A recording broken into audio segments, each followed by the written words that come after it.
pourquoi est-ce que Abraham subit les conséquences de la loi malgré qu'il ne connaisse pas la loi? Qu'est-ce que ça veut dire? Seigneur, Abraham ne connaît pas la loi. Isaac ne connaît pas la loi. Jacob ne connaît pas la loi. Mais pourquoi est-ce qu'ils subissent quand même les conséquences de l'adoration de leur père? Alors, ce que ça veut dire, c'est que la loi a exprimé les intentions de Dieu, qui sont des intentions immuables. C'est que la loi de Dieu, à un certain moment, s'est exprimée. Mais dans son expression, elle était en train de manifester la pensée profonde de Dieu et ses intentions.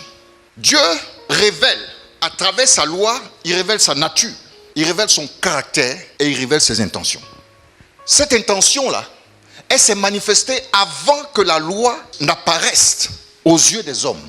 Les hommes ne connaissaient pas la loi de Dieu.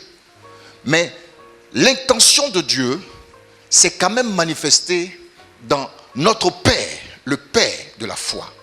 Abraham, Isaac et Jacob ont subi les conséquences de la loi sans être informés de la loi. Ton ignorance de la loi ne va pas t'empêcher de subir la peine ou les conséquences de la désobéissance. Amen.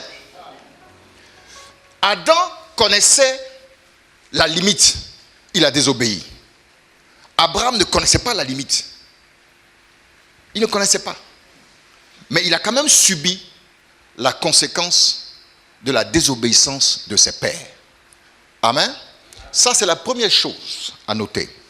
Deuxième chose à noter, c'est que Abraham